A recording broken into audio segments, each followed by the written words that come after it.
On a cold Monday in March 2019, Travis Tucker turned into the Jasper County Grain Cooperative in a 1994 Ford F-25. Oh, that looked like it had been parked in weather for 20 years and somehow never quit. The odometer read 312,406 miles. Rust broke through both rear-wheel wells. Primer gray patches sat on each fender where he had sanded and sealed old corrosion himself. The bench seat had a long split that exposed yellowed foam, and the driver's side window needed a firm palm strike to close all the way. Travis stepped out in faded coveralls with both knees restitched by hand, a seed corn cap with sun-bleached lettering, and boots that had seen enough spring mud to hold their shape without laces. He looked, in short, like a man surviving by habit. Half the line believed exactly that. They watched him unload sample bags and guessed he was hanging on by memory, not margin. A few younger operators, standing near a new diesel pickup with chrome mirror caps and dealer plates, talked loudly enough to be heard. One of them asked if the Ford qualified as antique equipment. Another said a man who still drove that truck probably priced coffee by the ounce. Travis heard every word and kept filling out moisture tickets in block handwriting that had not changed in 40 years. What nobody standing there could see was simple arithmetic. Travis controlled 1,140 acres, all paid for. He ran 286 head of cattle, with rotational grazing that reduced feed purchases by an average of $41,800 per year across the previous 5 seasons. He had on-farm grain storage capacity that let him hold and time sales instead of dumping at harvest, capturing a documented average spread of 41 cents per bushel. At 182,000 bushels marketed in a typical year, that spread alone represented $74,620 in additional gross revenue before basis adjustments. The judgment landed hardest on his grandson, Eli, who stood next to him with a clean notebook and a face that had not yet learned to hide embarrassment. Eli was 19, broad-shouldered, quick with machinery, and still young enough to think appearance and outcome usually matched. He looked from the patched Ford to the polished pickups and asked the question that had been building for months. "Grandpa, why do you live like this? People think you are broke." Travis clipped the moisture ticket to the board, looked at the grain line, and said only, "People can think." 2 days later, the question sharpened into an argument dressed as advice. At Harlan Ag Equipment, dealership owner Dean Harlan met Eli near the parts counter and slid a glossy brochure across the desk.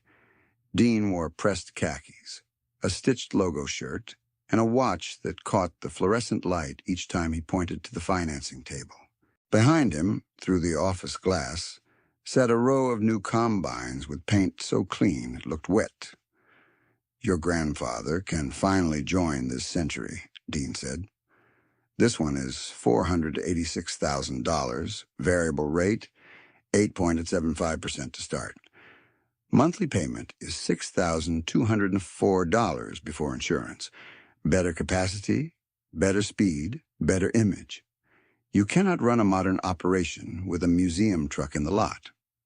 Eli took the brochure home. He did not throw it away. On Thursday morning, Travis and Eli drove County Road 900 west to check fencing. A foreclosure sign had been staked at the entrance to Nate Ellis's lane. White board, black letters, legal notice stapled crooked at the bottom. Travis slowed but did not stop. He had known Nate for 30 years. The lane had held 2 generations of Ellis machinery and 1 basketball hoop with no net. Now it held a date and a case number. Eli stared at the sign until it passed behind them. "Is this what you are worried about all the time?" Travis kept his eyes on the road. "Answer to your truck question is in a safe deposit box, not in the driveway." That afternoon at First Prairie Bank, he signed for Box 114. He did not open it. He told Eli they would return after planting because numbers meant little without context. And context only came when you had watched expenses leave an account in real time. The routine changed there. Eli stopped asking for a newer pickup. He started watching every purchase, every delay, every repair decision, as if each one carried hidden math. Travis had not been born cautious. He became cautious in 1980, then precise in 1981, and then unmovable after 1984. In his 20s, he had followed the same dream line as everyone else in the county. Get bigger quickly, leverage land appreciation, trust yields to cover debt service. Then interest rates climbed hard enough to punish optimism. He sat at a neighbor's kitchen table in January 1981 and watched that neighbor calculate a renewal from 11.2% to 17.9% on operating and machinery notes totaling $418,000. Annual interest moved from $46,816 to $74,822 without a single new acre or gallon of diesel. That farmer sold machinery first, then livestock, then land. Good man. Careful worker. One wrong framework at the wrong time. The lesson stayed. Cash flow was not pride. It was survival. In March 1981, at age 34, Travis bought his first additional parcel, 80 acres for $96,000 cash from a retiring couple whose children lived out of state. He had $102,700 liquid after cattle sales and grain carried from the prior season. Closing costs and title brought total outlay to $98,140, leaving $4,560 in reserve. Friends said he was reckless for spending nearly all liquidity.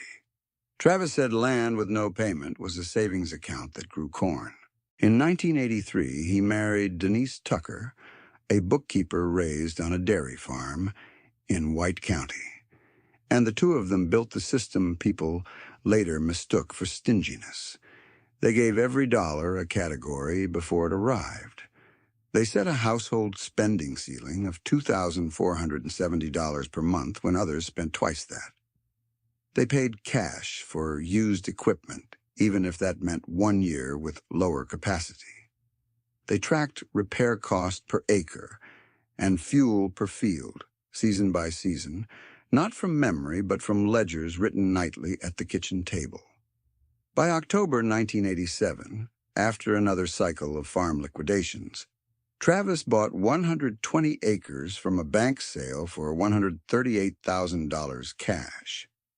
Comparable parcels in stronger years had sold above $1,600 per acre. He paid $1,150 per acre because he had dry powder while others were negotiating extensions. In 1991, he added steel bins and fans for $74,500, paid in full, allowing him to avoid harvest time basis penalties that averaged 23 cents to 38 cents per bushel that decade. In 1994, the same year he bought the Ford, he purchased it used for $8,900 with 41,000 miles, then drove it as if depreciation had already done its work and ego had no financial return. As they drove back from the co-op that evening, Eli kept replaying the truck question and began to suspect the answer was less about one vehicle than about decades of choices his grandfather had recorded, line by line, long before Eli ever noticed.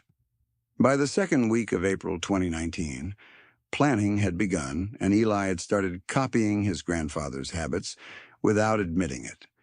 He wrote fuel purchases to the cent. He logged parts by machine hour. He noticed Travis would wait 3 extra days to combine if drying costs would erase basis advantage. He watched him turn down a new planter demonstration, even after the rep offered a deferred payment schedule and easy terms. Travis's discipline looked plain from the outside. Inside, it was engineered. That spring, he rebuilt a transmission in the older grain truck for $3,980 in parts and one weekend of labor from a local mechanic paid $900 cash. A comparable financed replacement truck would have required $1,420 monthly for 7 years at 7.4%. Total cost, $119,280, including interest. He overhauled 2 corn headers for $7,460 combined, extending useful life by at least 6 seasons. A new pair priced by Dean's dealership that month came in at $198,000 plus financing. Travis's annual machinery cost, including depreciation assumptions, parts, and contracted labor spikes, averaged $38,200.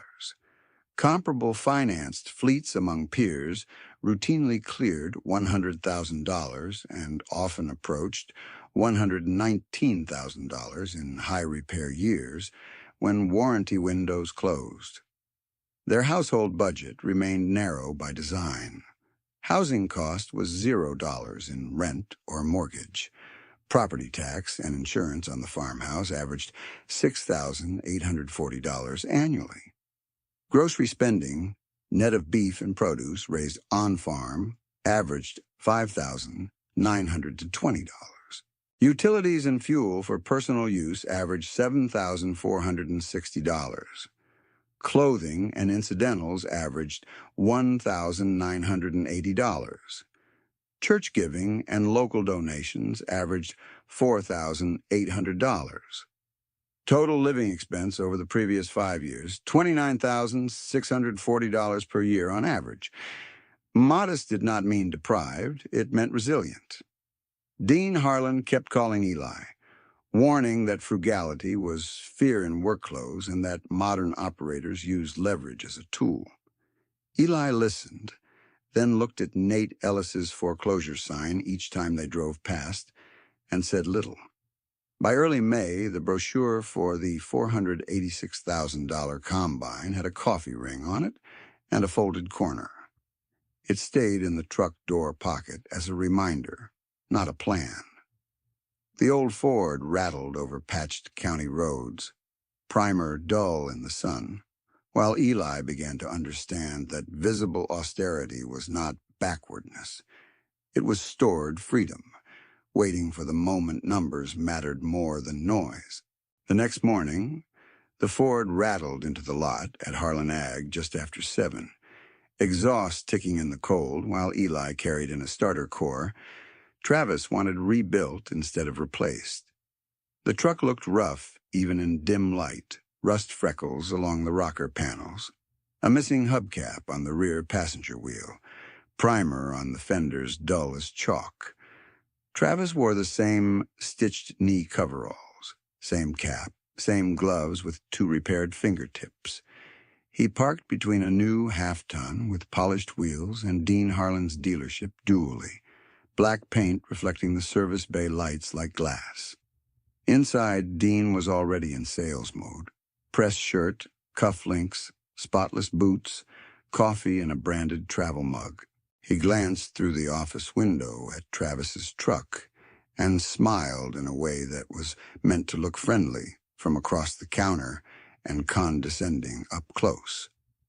"You are spending $4,000 here, $7,000 there, and pretending that is a strategy," he said, tapping the brochure again. "I can put your family in a new combine today for $486,000. 8.75% variable. First 60 months projected at $6,204 monthly before insurance. You gain capacity and tax treatment. Why keep patching relics?" Travis slid the starter core forward and asked the parts clerk what the rebuild warranty covered. The clerk said 12 months. Travis nodded once, paid a $640 deposit in cash, and turned for the door. Dean raised his voice so Eli would hear it. You cannot repair your way into the future. Travis stopped with one hand on the doorframe. No, he said, but you can finance your way out of one. He walked out without looking back. Eli followed, cheeks hot, then watched his grandfather settle into the cracked bench seat and drive home at 45 miles an hour, as if urgency itself were sometimes a debt. In the machine shed that afternoon, grease gun and shop towels lay across the workbench while they prepared a planter chain that still had one more season in it if treated right. Eli finally asked the question, beneath all the others. When did you decide never to borrow? Eli asked. Travis kept working for a moment, then set the chain down and leaned against the bench. I did borrow, he said. Once enough to lose sleep. Once was enough. He told it plainly, not as confession and not as performance. In 1979, before Eli was born, Travis had 220 acres and thought he needed to scale faster to survive. He signed notes for a used tractor, a hog building expansion, and a larger operating line. Total debt exposure reached $312,400, weighted average interest at 10.9%. At signing, projected annual debt service looked manageable at $47,880. By late 1981, renewals and floating terms had pushed effective rates high enough that annual interest alone approached $50,000 and principal was barely moving. The pressure was not abstract. One December week, he sold 184 feeder pigs and netted less than budget because feed costs had outrun forecasts by almost 19%. His checkbook balance dropped below payroll for hired help. He and Denise skipped replacing a furnace blower to make a machinery payment on time. They sat at their kitchen table under a yellow light, writing numbers on the back of seed invoices, and realized they were working harder each month to own less of what they touched. A mentor named Amos Klein changed the direction. Amos farmed 600 acres with older equipment and very little talk. He came by one night with a thermos and listened while Travis explained the cash crunch. Amos asked one question. How much do you owe before breakfast? When Travis answered, Amos said, Then your first crop every year belongs to the bank, not to you. Amos offered no miracle, just structure. Sell non-essential livestock, delay expansion, liquidate 2 finance pieces while resale values were still decent, build 6 months of operating cash before any growth purchase, pay for repairs first, upgrades second, image never. He ended with the line Eli would hear repeated for years. If it does not cash flow at half price, it does not cash flow. The reset was painful and specific. In 1982, Travis sold 76 sows, a haybine, and a second gravity wagon, grossing $92,300. He used $88,000 to retire the highest rate note first and held $4,300 for working capital. In 1983 and 1984, he and Denise redirected every surplus dollar to debt retirement, averaging $63,200 principal reduction per year while keeping household spending under $2,500 monthly.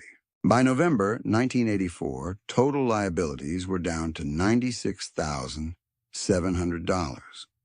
By July 1986, liabilities were zero. He showed Eli the arithmetic in the notebook he kept in the shop drawer, a summary copied from older ledgers. 1979. Debt $312,400. Interest expense $34,052. 1980. Debt $301,100. Interest expense $39,842. 1981. Debt $287,900. Interest expense $49,100. $117. 1982, asset sales. Debt $199,800. Interest expense $31,204. 1983, debt $141,600. Interest expense $18,916. 1984, debt $96,700. Interest expense $10,221. 1985, debt $44,300. Interest expense $4,012. 1986, debt $0. Interest expense $0. From 1987 forward, Travis said, tapping the page, interest was something I earned, not something I paid. He then named the people who taught him caution by example, and he did it with respect. Harold Vance financed 3 center pivots and 2 tractors in the early 80s, then got caught by rate resets and weak grain prices. He lost 400 acres at auction in 1985 and later rebuilt as a custom baler, steady and proud. Rita and Paul Mendez borrowed heavily to modernize dairy facilities in 1997, then faced 2 low-price years and a herd health problem that pushed them into bankruptcy. They sold the dairy, kept their farmhouse, and now run a profitable feed consulting business together. Leon Grady carried land notes across 3 counties at variable terms. Then a dry cycle cut yields enough that his lender declined renewal. He lost title on 520 acres and took a job managing an elevator, where he retired with dignity at 67. Travis never called any of them careless. He called them hard-working people caught by leverage at the wrong moment. Planning days kept them moving from first light until dark, and Eli heard enough history to see discipline as architecture rather than temperament. He watched it in small choices that most people never noticed. At a county auction near Remington, a 12-row planter with cosmetic rust and a worn monitor sold for $18,700 because younger bidders wanted factory paint and integrated displays. Travis had already checked opener wear, frame stress points, and seed meter condition. He budgeted $6,480 in parts and calibration, plus $1,200 for labor support. Total all in, $26,380. A comparable, newer planter package, priced by Dean's Lot, was $128,000 before financing, insurance, and software subscriptions. Eli asked if the old one would keep up. Travis answered with acreage math. At their pace, timely maintenance mattered more than top-end speed, and the yield penalty from delayed planting under their workflow was projected at less than 0.8%. He applied the same logic to storage and sales while they checked bin fans before supper. When local cash bids were weak at harvest delivery but futures carried a better structure for winter, Travis said he would contract only 22% of expected corn and hold the rest in bins he had paid off long ago. Storage, electricity, and shrink averaged 9 cents per bushel. The basis improvement by February over recent years averaged 34 cents. Net timing gain about 25 cents per bushel after carrying costs.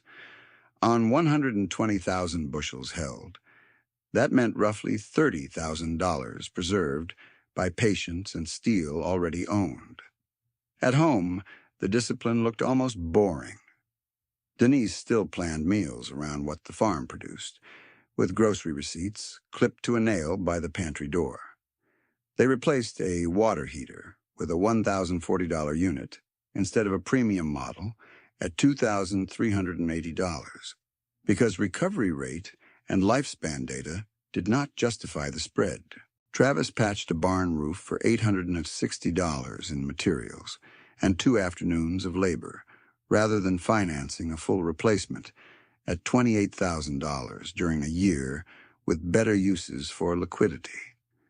Eli tracked each decision in his binder. He stopped seeing thrift as denial. He started seeing it as capital allocation. A few days later, Dean found Eli at the cooperative scale and tried one more angle. "Your grandfather is leaving yield on the table to protect an old world view," he said. "You are young. You do not have to copy this." Eli looked toward the road where the Ford sat, dusted in chaff, sun fading the primer into a flat gray that almost matched the sky. "Maybe," he said. "Or maybe he already paid tuition for mistakes I do not have to make." Dean laughed softly and walked off to take a call. That evening, Travis and Eli spread 3 ledgers across the kitchen table and reconciled spring expenses line by line with bank withdrawals.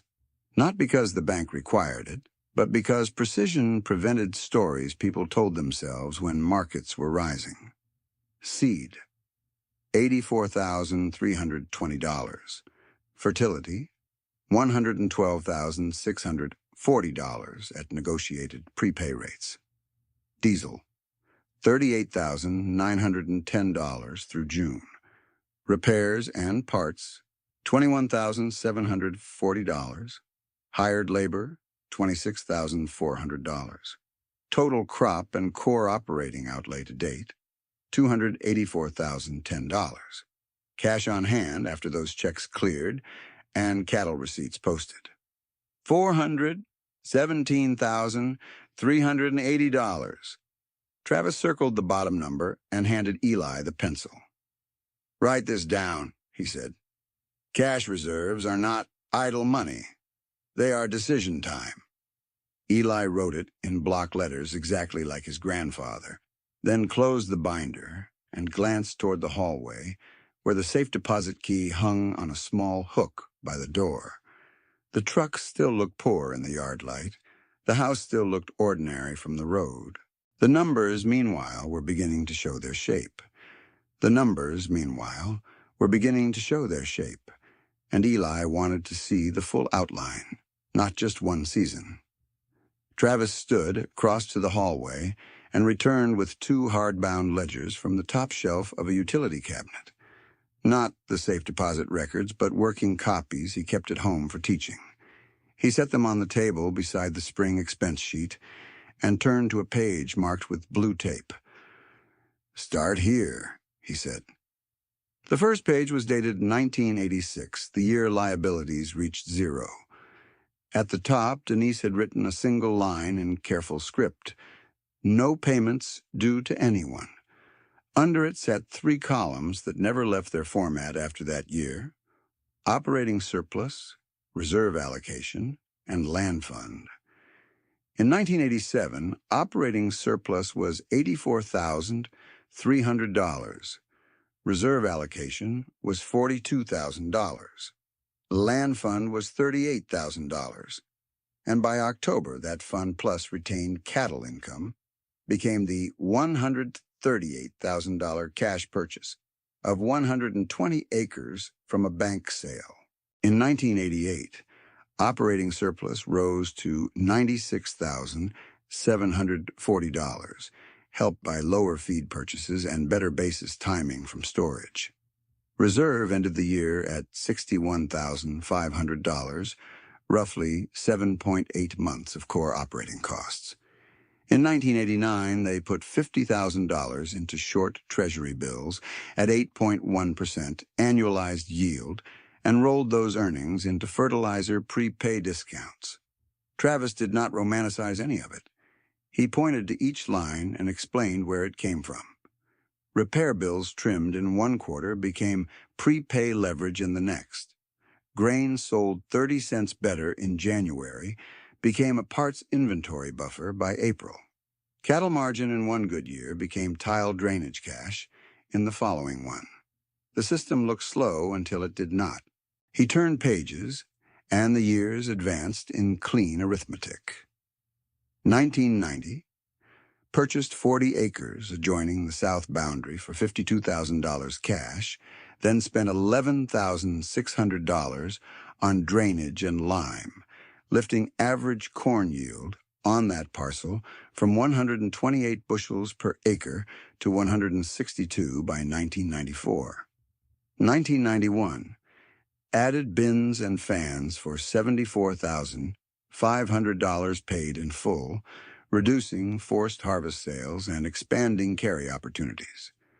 1994, bought the Ford for $8,900 used, then logged every repair against avoided payment schedules. 1996, set a formal reserve rule at 10% of trailing 3-year gross farm revenue, minimum floor $180,000. 1999, sold feeder cattle for $74,300 and bought no machinery despite high commodity optimism, choosing instead to build cash reserves to $312,400. By the third week of August 2019, Eli had copied 15 pages into his binder and begun writing margin notes in pencil the way Denise did. He could see that his grandfather was not anti-technology and not anti-growth. He was anti-fragility. When a purchase improved cash flow under conservative prices, Travis bought it. When it only improved appearance, he passed. The ledger sequence from 2000 forward made that distinction hard to miss. In 2001, they upgraded grain handling motors for $26,700, cutting transfer time and shrink loss by measurable percentages that paid back in 4 seasons. In 2003, they bought 160 acres for $300,000 cash at $1,875 per acre from an estate that needed immediate settlement. In 2005, they set up a treasury ladder, 12 rungs, 1 maturing each month, average yield 4.2%, creating predictable liquidity without touching operating cash. In 2008, when credit markets tightened and land listings stalled, Travis purchased 200 acres at $2,950 per acre, $590,000 total, funded by accumulated retained earnings and maturing treasury principal. In 2012, they added another 120 acres at $3,650 per acre for $438,000 cash and immediately budgeted $44,200 for fence, culvert work, and access road repairs. In 2016, they acquired 240 acres for $4,800 per acre, $1,152,000 total, again with no lender involved. Eli ran the acreage total allowed from the page margins. 220 baseline, then plus 80, plus 120, plus 40, plus 160, plus 200, plus 120, plus 240. That is 1,140. Travis nodded once. Paid for dirt carries no due date. If you want to know whether that philosophy actually held when markets turned, stay with this story, because the next 18 months tested every number on those pages more than any speech could. Harvest weather in 2019 came clean and fast, and many operators used that momentum to sign aggressive equipment notes under the assumption that corn prices would remain supportive.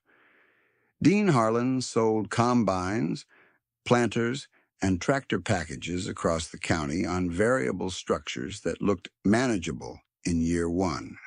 He was not a cartoon villain, and he was not uniquely reckless. He was doing what his industry trained him to do: move iron with payment terms and confidence language.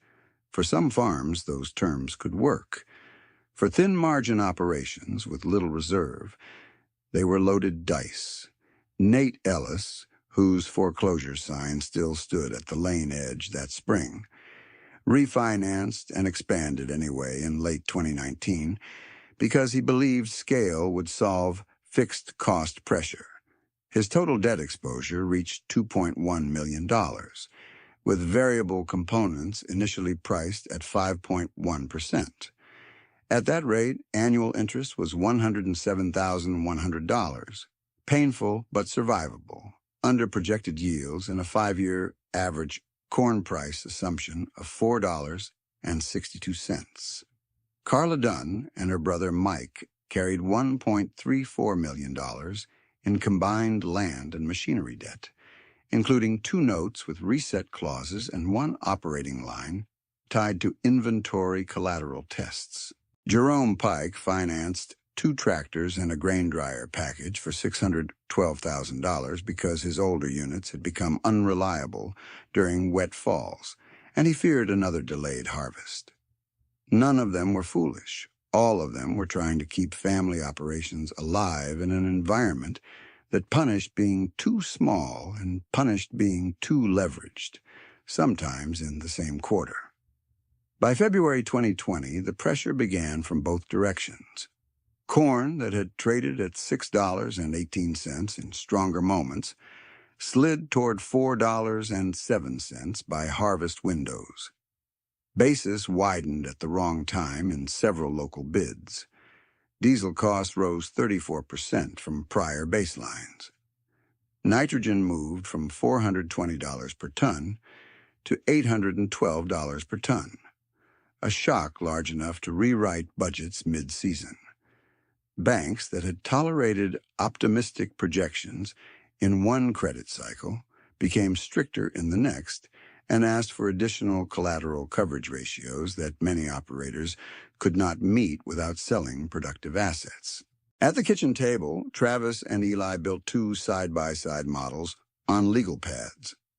The finance model assumed a new combine payment of $6,204 per month, annualized to $74,448 before insurance, plus higher comprehensive coverage and technology subscription costs. The paid-for model assumed higher repairs and slower throughput, with annual machinery costs projected at $38,200 and a contingency band up to $46,000 in a bad parts year. Even with conservative yield assumptions, the difference preserved roughly $36,000 to $70,000 in annual cash flow. Over 5 years, without counting interest on operating carry, that gap was $180,000 to $350,000. In years of price weakness, that gap became oxygen. Nate's reset came first. When variable rates climbed to 9.6%, annual interest on $2.1 million moved from $107,100 to $201,600. That was a $94,500 increase before seed, fuel, labor, insurance, or family living expense. He cut where he could, sold a grain cart, delayed parts orders, and negotiated extensions, but interest had become his largest line item after input costs. Carla and Mike missed 3 payments after 2 weak marketing windows and a repair-heavy season. Their lender initiated proceedings that ended with 640 acres sold at auction.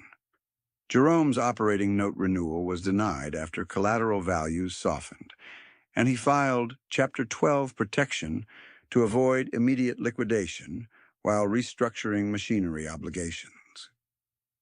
3 days after Jerome filed, Eli and Travis drove past Dean's lot and counted 9 late-model machines with fresh tags from repossession intake. Dean stood by the service door with a clipboard and did not wave. The contrast on Tucker ground was stark and almost quiet. Travis had no loan covenants to satisfy, no annual debt service to feed, and no lender dictating harvest timing. He adjusted fertilizer rates by field productivity zones, deferred non-critical capital improvements, sold cattle in staggered lots to smooth cash receipts, and held grain when basis was punitive because storage was already owned. In 2020, their gross margin narrowed, but they stayed solidly cash flow positive. End-of-year figures showed net operating income down 18% from 2018 highs, yet reserves remained above $400,000, even after repairs, taxes, and household spending. They were not untouched by the downturn. They were simply not breakable by it. By the first week of November 2020, the social narrative around the old Ford had changed tone. People still noticed it. They just stopped laughing near it. At the cooperative, one younger operator asked Eli whether Travis had a financing source outside local banks. Eli answered with the same restraint he had learned at that table. "He has a source," Eli said. "It is called not owing." That winter, the casualty list lengthened with names everyone in Jasper County respected. Nate entered mediated restructuring to keep part of his acreage. Carla and Mike split responsibilities, with Carla preserving core acres through hard concessions, and Mike taking outside work to stabilize cash flow. Jerome took a lease arrangement on reduced ground while working through court terms.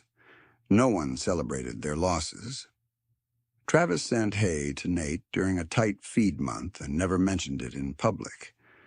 Denise dropped grocery boxes on Carla's porch twice and left before daylight.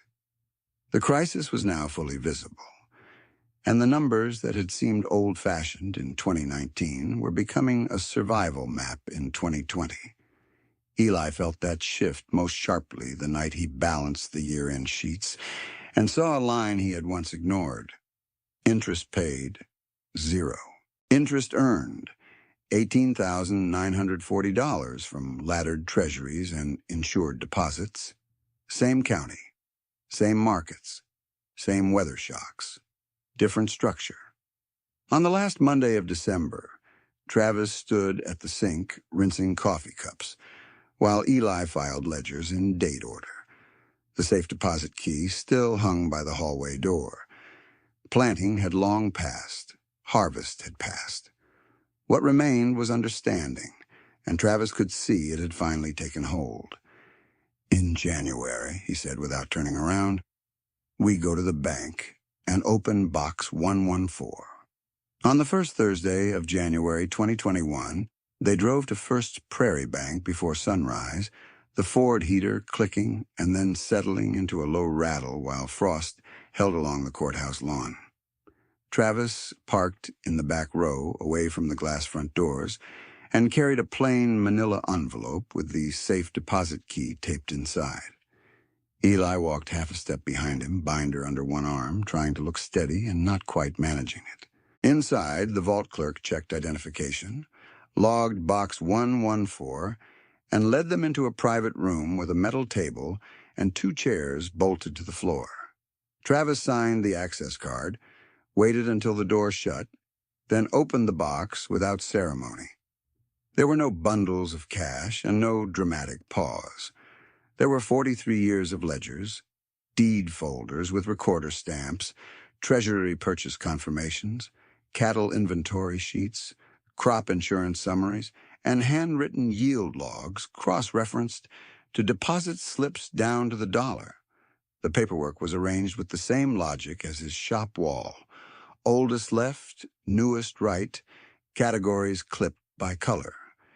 He handed Eli a single sheet first, dated December 31st, 2020, in blue pencil and black ink. Land, 1,140 acres, conservative blended value under discounted parcel appraisals. $7,888,400, not peak comps. Grain inventory at cost basis, $286,940. Cattle inventory, net of feed liabilities already paid, $171,300. Treasury ladder and insured deposits, $601,800. Equipment at liquidation value, $424,000. Accounts payable, $0. Notes payable, $0. Other liabilities, $0. Net worth, $9,372,400 each, $40. Eli read the number twice, then once more out loud, slower. $9,372,400 440. Travis nodded. That is with conservative land values. If you mark at hotter comps, number goes up. This is the one I trust. Eli sat back and looked at his grandfather as if he had been speaking another language for 2 years, and had suddenly switched into one Eli finally understood. The patched coveralls, the split bench seat, the rebuilt starter core, the delayed upgrades, the coffee-ringed combine brochure in the truck door, all of it clicked into one framework. Travis did not live small because he had failed to grow. He lived small because he had finished the part most people never finish, owning what he used. Travis slid over a second page that carried a line-by-line sequence in the same blue pencil. 1981. Bought 80 acres, $96,000 cash. 1987. Bought 120 acres, $138,000 cash. 1990. Bought 40 acres, $52,000 cash plus $11,600 improvements. 2003. Bought 160 acres, $300,000 cash. 2008. Bought 200 acres, $590,000 cash at $2,950 per acre. 2012. Bought 120 acres, $438,000 cash. 2016. Bought 240 acres, $1,152,000 cash. 2019 to 2020. No land purchased, reserve protection cycle. Total debt service paid in 2020. $0. Interest earned in 2020. $18,940. Look at the gaps, Travis said quietly. Years without purchases were not hesitation. They were loading years. By the second week of January, Eli had scanned every page into encrypted files, indexed each parcel by deed book and page number, and built a reconciliation sheet tying ledgers to bank statements by quarter. Dean Harlan still saw the same old Ford in co-op lots and still assumed he knew the whole story. No one outside the Tucker family had seen Box 114. Yet the wealth was now revealed where it mattered first, to the one person who would carry the method forward. The choice sat underneath every conversation that winter. Look successful this month, or become unbreakable for 30 years when no one was clapping for either decision. That tension ran under every number in the county. They did not need to wait long for the public test. Through 2021 and into 2022, rates climbed again, feed costs stayed elevated, and operating lines tightened across Jasper County. At the March 2022 lender review cycle, 3 files moved from warning status to court-supervised restructuring with sale clocks attached. The courthouse posted auction dates. Pickup trucks lined the square. People spoke in lowered voices near the clerk's office and louder voices near the coffee stand, as if volume could alter amortization schedules. On auction morning in June, Dean Harlan stood with 2 lenders and a legal pad, watching bidders gather under a white tent beside the courthouse annex. He saw Travis step out of the 1994 Ford, carrying a metal document case, and laughed once, openly, the way a man laughs when he thinks the ending is already written. Then Travis went inside with First Prairie's trust officer, signed transfer papers, and returned to the clerk window with certified checks totaling $1,184,000, each check printed and verified, each tied to a note purchase agreement executed that morning. Dean walked to the side of the room and called the bank himself. People heard only his half of the conversation. Can you confirm these are good funds? All of them? Today? He listened, looked back at the checks, and his posture changed before his words did.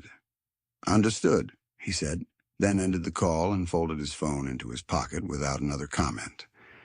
The face value of the distressed notes was $1,842,100. Travis bought them at an average of 64.3 cents on the dollar because the bank preferred immediate certainty to extended recovery risk. He did not buy them to flip. He called Nate Ellis, Carla Dunn, Mike Dunn, and Jerome Pike into a side conference room one by one. Then together, with their attorneys and the trust officer present, and offered new terms on paper that same afternoon. Nate's restructured principal was $500 to $12,000, 15 years, zero interest, annual payment $34,133.33, due after harvest, with a required monthly reserve transfer equal to 8% of projected gross receipts until a 6-month operating cushion was established. If reserve dipped below threshold, discretionary capital purchases froze automatically. Carla and Mike's split package totaled $396,000. Carla took $264,000 tied to 160 acres, same 15-year zero-interest structure. Annual payment $17,600. Mike took $132,000 against equipment and carryover operating obligations with a 7-year zero-interest term, annual payment $18,857.14, and a condition that off-farm wages be documented quarterly until deficit was cleared. Jerome's note was $276,000 over 15 years, zero interest, annual payment $18,400, plus 2 mandatory controls. No financed machinery purchases during the first 5 years, and a standing sobriety support verification, attached not as punishment, but as risk management after his difficult restructuring period. Travis did not give speeches. He handed each person a 1-page covenant sheet. Cash reserve first. Repairs before upgrades. No variable rate exposure. No new debt without 12 months of payment capacity in liquid funds. Annual ledger review at the Tucker kitchen table, then filed with the trust office. Nate cried in the hallway after signing and then apologized for crying. Travis told him to go home and feed cattle. Carla asked twice if there was hidden interest in the contract language. There was not. Mike stared at the annual payment line for almost a minute and said, "I can cover that with welding plus hay season." Jerome signed last, hands shaking slightly, then asked if Travis expected public acknowledgement. Travis answered with 6 words, "I expect you to make it work." 3 days later, Travis moved from private rescues to structural support and funded the Tucker Working Land Fund with $2,500,000, seeded through Treasury liquidations and cash reserves, while preserving operating buffers on the farm itself. The fund charter was narrow by design. Zero-interest productive loans, agricultural accounting scholarships, and emergency bridge support tied to verified plans, never open-ended subsidies. During the first allocation cycle, the fund issued 12 equipment loans averaging $46,000 each. Total principal, $552,000. The smallest was $22,400 for a used hay rake and mower pair. The largest was $79,600 for a rebuilt combine header and grain cart package. Every loan required 2 things: full-cost budget projections under conservative commodity prices and a reserve transfer schedule that began before first payment due dates. Default penalties were behavioral, not predatory, miss a reporting cycle, and new disbursements stopped until books were current.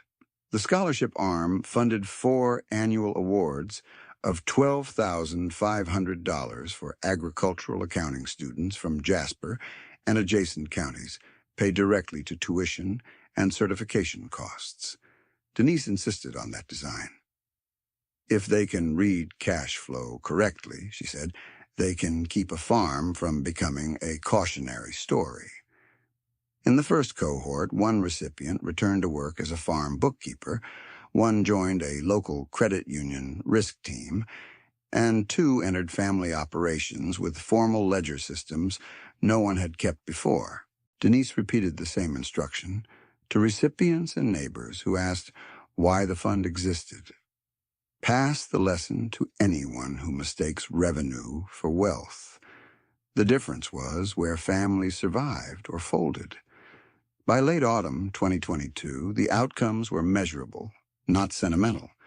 Nate sold surplus machinery, cut machinery debt 61% from his pre-restructure baseline, and finished the year cash flow positive on 320 retained acres. Carla repurchased and stabilized 160 acres under her contract terms, added custom hay work on weekends, and posted a positive operating margin after 2 years of losses. Mike kept welding full-time through winter and spring, used those wages to clear his operating deficit, and then returned to part-time field work without reopening high-rate credit lines.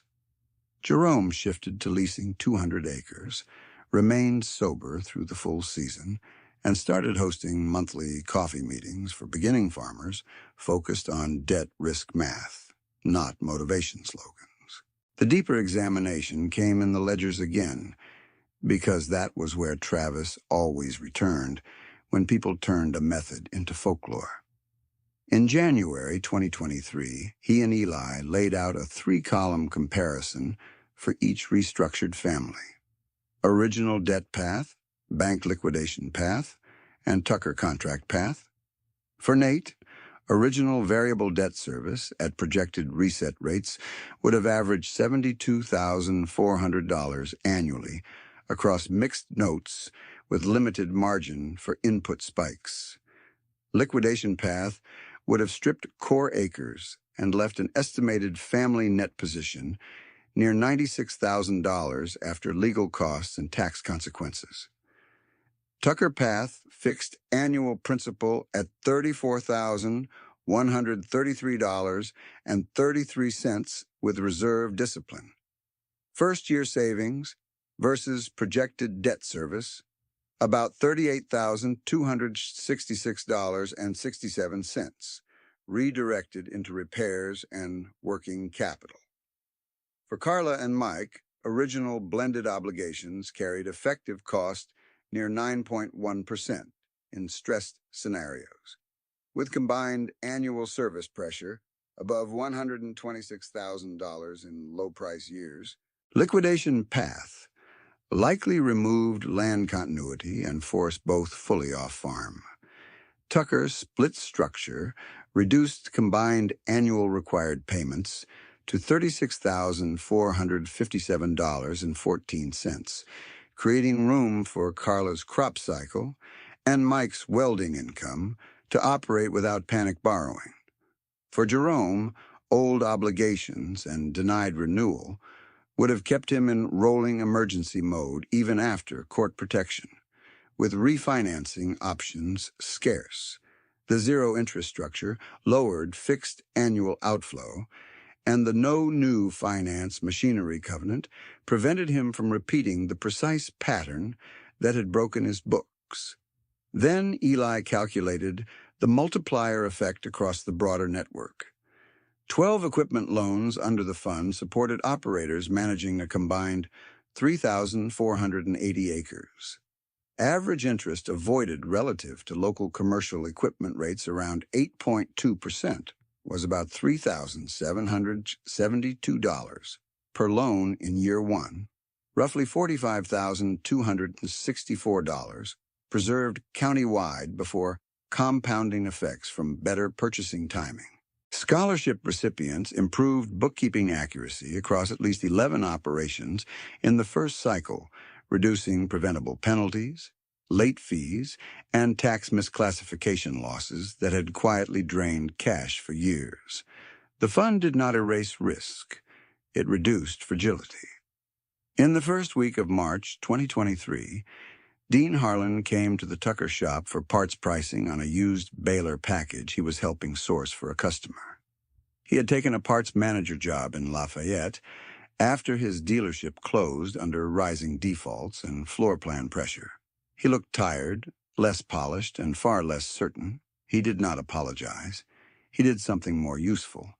He asked Eli what reserve percentage the fund required before approving equipment loans, wrote down the answer, and said he had started recommending used machinery first when customers had thin cash cushions.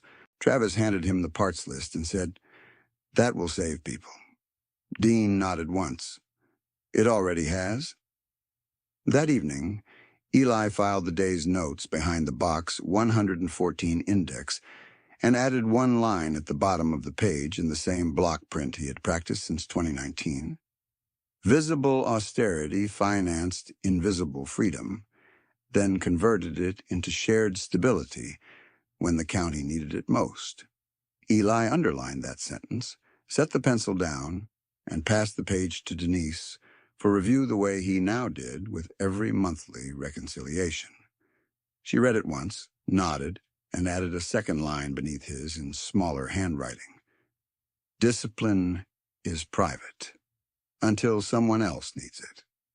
Then she told him to open a new tab in the binder for outcome tracking. Not because anyone was owed proof, but because memory softens details and numbers do not. On April 28th, 2023, Nate Ellis set a bank envelope on Travis's kitchen table and waited while Eli matched each figure against the restructured note schedule. The annual payment posted at $34,133.33, exactly as contracted. Travis checked one more line before he spoke. 12 monthly reserve transfers. All made, no misses. Nate's 6-month operating cushion target was $148,000. Year 1 had closed at $121,400. And after harvest, he crossed target by selling corn in 3 tranches instead of 1 panic load. He kept 320 acres in production, moved 70 acres into a lower input rotation, and cut custom hire costs after repairing his own tillage equipment with Mike's welding help. When Eli read the finished cash margin line for 2023, $62,700, Nate looked at it for a long second, then nodded like he finally believed it belonged to him. On September 12th, 2024, Carla Dunn arrived with a stack of vendor statements clipped by month and color, tabbed by paid date. Her 160 acres remained under the $264,000 zero-interest contract, and her annual payment of $17,600 had posted on time again. She had taken one Tucker working land equipment loan for $44,200 for a used baler and rake package and hit each repayment milestone as scheduled. Eli asked for the reserve line, and she slid the notebook over. $63,000 rebuilt, emergency vendor terms no longer used. Her custom hay route had grown from 6 clients to 19 across 2 counties. She read the revenue totals out loud so there would be no confusion later. $38,400 gross in 2023, $71,300 gross by 2025, with fuel and twine volatility still pressing margins, but no interest expense, stripping out the rest of the gain. On February 3rd, 2025, Mike Dunn came straight from Lafayette in a welding jacket, sat at the same table, and emptied his pockets, pay stubs, mileage logs, and a folded receipt for a service truck he had bought with cash for $18,600. The 7-year split package line item, $132,000 at $18,857.14 annually, was current. He had kept the welding job through winter and spring, logged overtime when he could, and cleared the operating deficit in 19 months. Weekend mobile repair calls had become steady enough to track separately. In 2025, the side business grossed $54,900. He gave the same sentence he always gave when anyone tried to soften the lesson. A payment calendar does not care whether pride is hurt. Travis didn't answer that line. He only circled the date and wrote deficit cleared in the margin. On October 18, 2024, Jerome Pike came in after dark carrying a one-page ledger for September and another for October, both clean, both signed. He remained leased on 200 acres, stayed inside the no-finance machinery covenant, and had met quarterly sobriety verification without exception. The annual payment line, $18,400, was current. That night, before he left, he asked Travis if he could mentor new operators through the fund's orientation meetings. Travis said yes. At the next orientation, Jerome stood at the end of the table and opened with 2 columns, the year he filed Chapter 12 and the year after he stopped borrowing for image. He read the interest totals out loud. The room went quiet, exactly the way it always did. On January 9th, 2025, Eli pulled the fund ledger onto the screen while Travis checked the paper backup beside him. The arithmetic now sat clean from the top to bottom. The original $2,500,000 capitalization remained intact as core endowment. 12 first-cycle equipment loans averaged $46,000 and totaled $552,000. As repayments returned and Treasury income posted, 9 additional loans averaged $39,800 and added $358,200. Across 21 loans, total disbursed principal reached $910,200, fully reconciled across count, average, and total, without touching core endowment capital. Under comparable commercial rates near 8.2%, projected interest avoided was carried at $202,000 countywide. That money stayed in operating accounts instead of finance charges. Operators in the pool managed 3,480 acres in the first cycle and 4,060 acres by the second, while reserve compliance moved from 58% at intake to 86% after 2 full seasons.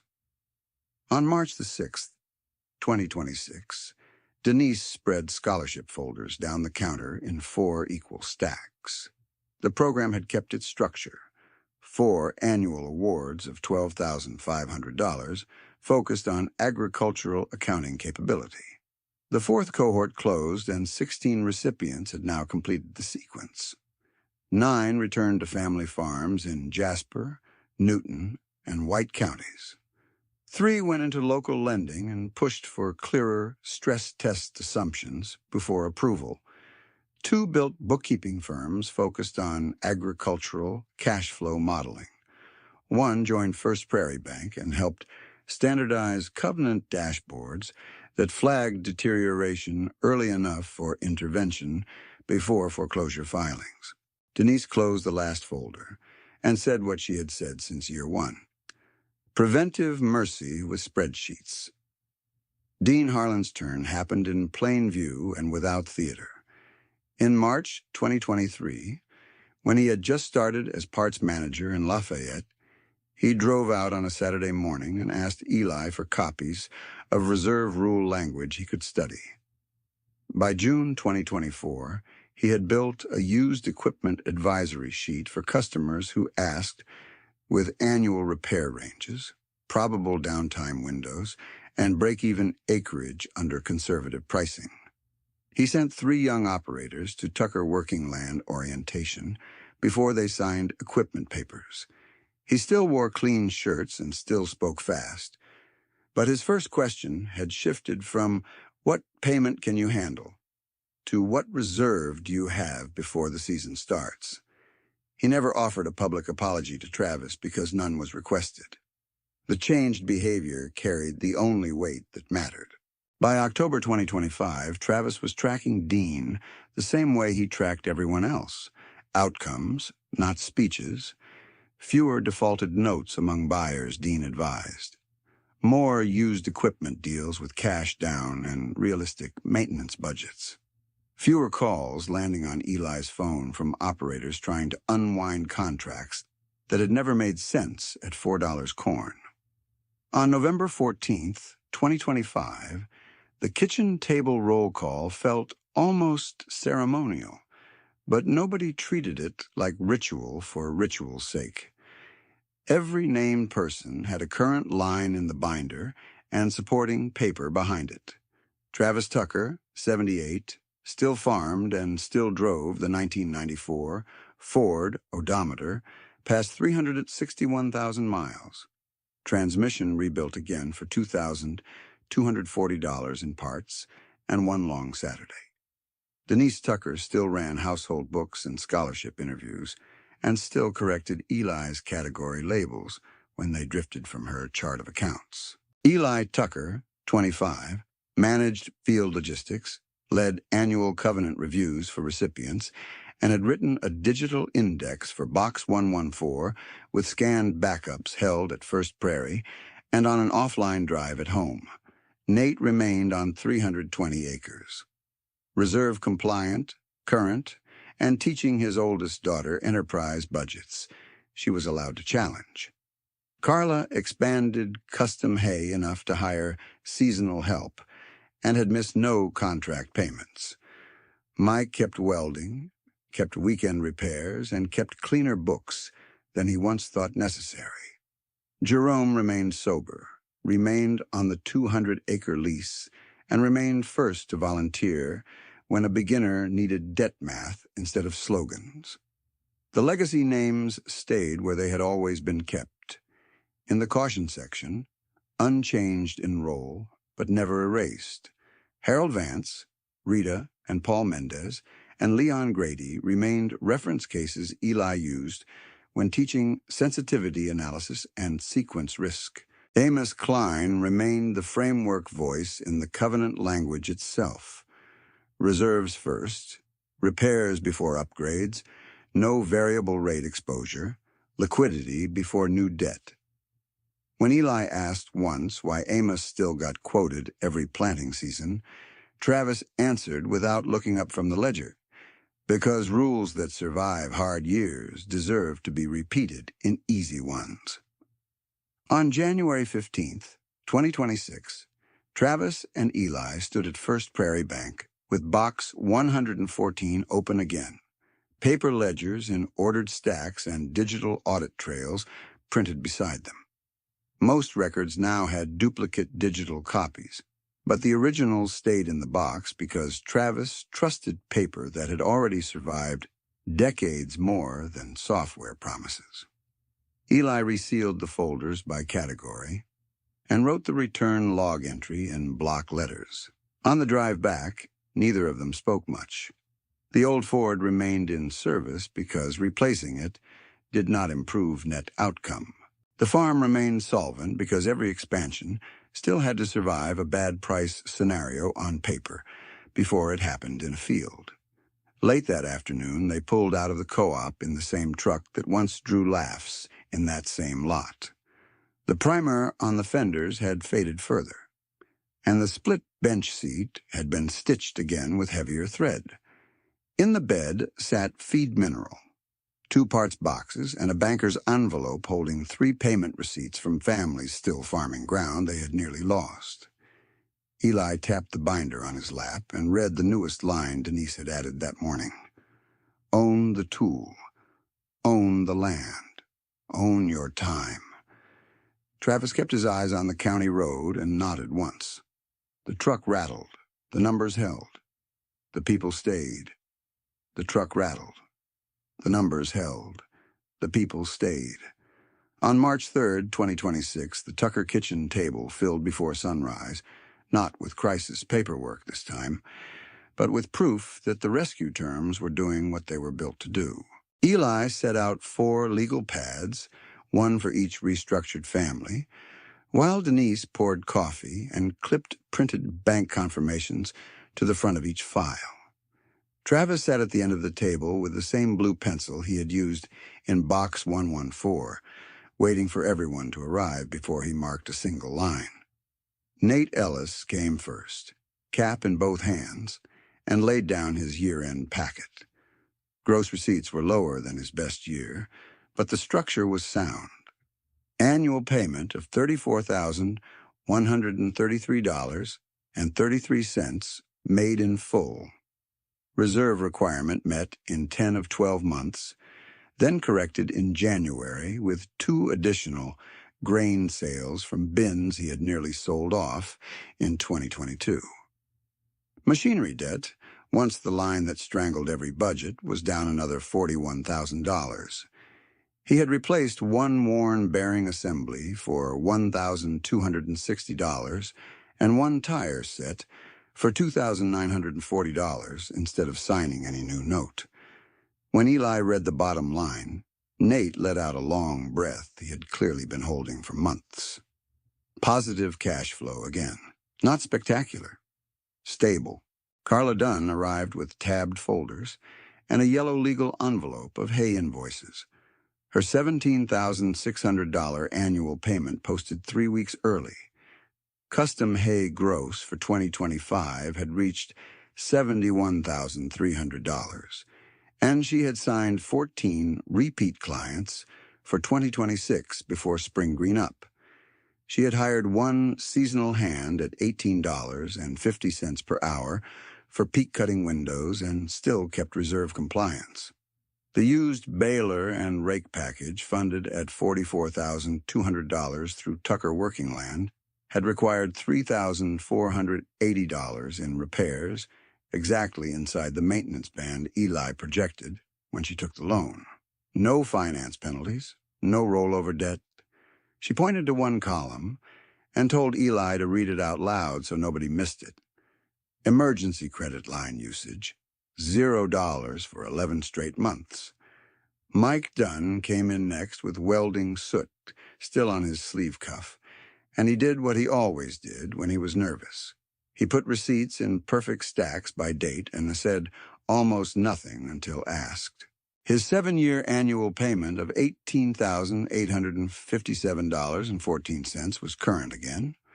Off-farm wages plus mobile repair calls had produced enough margin to prepay a small piece of next year's obligation, $2,500, which he had never done before. He had bought no flashy equipment, only a used compressor for $1,900 and a torch cart for $420 at auction. Travis looked at his sheet, circled one line, and slid it back. "You are buying time now," he said. Mike nodded once and looked down so no one could read his face for a second. Jerome Pike came after dark, as usual, because he still preferred fewer eyes when talking money. Payment of $18,400 made. Sobriety verification current. Quarter by quarter, no misses. Lease on 200 acres renewed under the same conservative terms. He had led 9 beginner debt risk sessions through the fund and brought sign-in sheets for everyone. In his folder was a handwritten note from a 22-year-old tenant farmer who had decided not to sign a variable rate machinery package after running the numbers in Jerome's class. Jerome put that note on the table and tapped it with one finger. That one decision probably saved his farm, he said quietly. By the end of that meeting, Eli calculated the multiplier again with new figures, and this time he read slowly so each number landed. 21 zero-interest equipment loans across 2 cycles. Total principal disbursed $910,200. Interest avoided versus local commercial rates near 8.2%, projected at $202,000. Acreage under stabilized operators, now 4,060. Reserve compliance, up from 58% at intake to 86% after 2 seasons, and then 89% in the latest quarter. 4 annual scholarships at $12,500 each, 16 recipients completed, 13 still working directly in farm finance, farm operations, or agricultural lending. Travis listened without expression, then marked one note in blue pencil at the top of the page. Discipline scaled. By July 2026, the fieldwork rhythm had returned so fully that some afternoons looked ordinary again, which was exactly what Travis had been working for all along. Ordinary was not boring. Ordinary was when families were no longer living auction date to auction date. Dean Harlan's resolution came into focus on a hot Tuesday at the Lafayette parts counter, where Eli stopped for a bearing kit, and found Dean teaching a young couple with a notebook open between them. Dean did not pitch a payment. He asked for reserve on hand, monthly family draw, expected repair band, and break-even acreage at conservative yield. He pulled 3 used options, wrote projected annual costs beside each one, and told them directly that if they could not carry a bad year on paper, they should wait. After the couple left, Dean handed Eli the parts ticket and said, without theater, "I made money for years moving people into obligations they could not survive. I do not do that now." He had facts to back the sentence. Since taking the parts manager role, he had helped build a used equipment advisory sheet with maintenance ranges, downtime probabilities, and payment stress tests. He had referred 5 operators to Tucker Working Land Orientation before they signed anything. 3 changed their plans and bought cheaper units with cash down. 2 delayed purchases and built reserves first. Dean never stood in public and confessed. He changed practice, customer by customer, and took the smaller commission path on purpose. In Jasper County, that counted as a real apology. The old dealership property outside town remained closed. Weeds threw gravel by the office door where he once held glossy brochures. The silence there was resolution enough. On October 10th, 2026, the annual roll call took place exactly where the hardest decisions had always been made, under the warm kitchen light with ledgers open and supper cooling on the stove. Every named life in the story got a current line, and every line got source documents clipped behind it. Travis Tucker, 79, still farming, still debt-free, still driving the 1994 Ford F-25, now at 374,118 miles. Split bench seat, stitched again with heavier thread by Mike. Driver side window still requiring a firm palm strike in wet weather, now listed on Eli's maintenance sheet as a known quirk, not an emergency. Transmission rebuild from prior winter, holding steady, fluid analysis clean.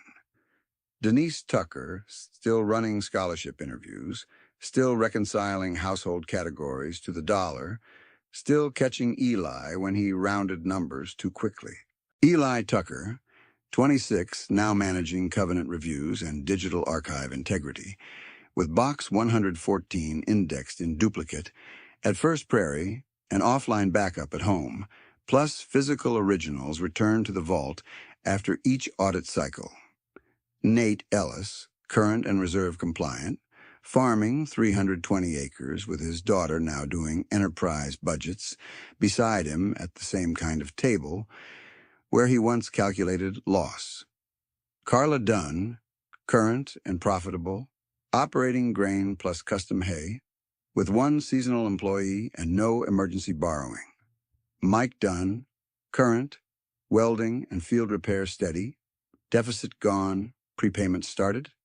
Jerome Pike, current, sober, leasing 200 acres, mentoring new operators monthly, with attendance logs that now filled their own binder. Harold Vance, retired from custom baling, living in Rensselaer, still stopping by Co-op coffee on Thursdays. Rita and Paul Mendez, still running their feed, consulting business together, modest and stable. Leon Grady, retired from elevator management, now helping his nephew with grain marketing spreadsheets each winter.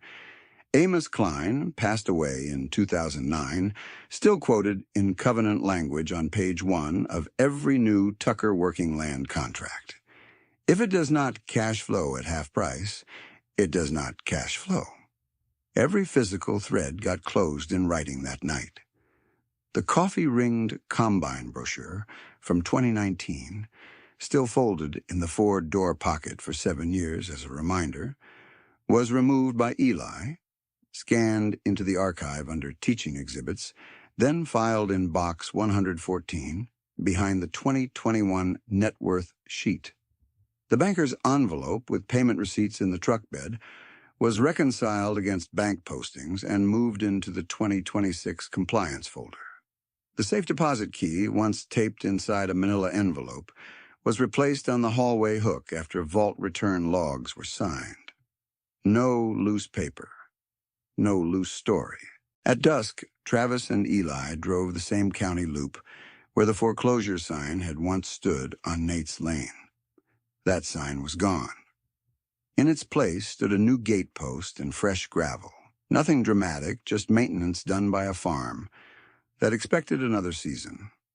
They passed Carla's hay stacks under tarp, Mike's service truck parked beside a welder trailer, and Jerome's pickup outside the community room where beginner farmers were already gathering for his monthly debt session. When they pulled into the cooperative lot, 2 younger operators looked up from a new pickup and then over at the old Ford with its primer gray fenders and rust freckles.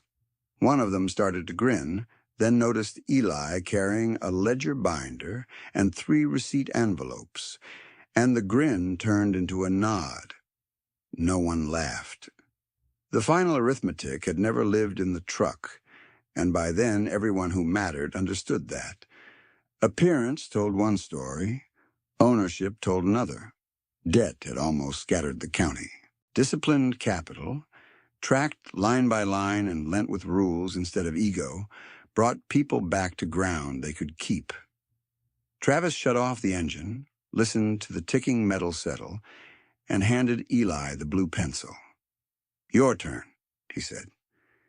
Eli wrote the closing line on the top page before they went inside. Paid for tools, paid for land, paid for time.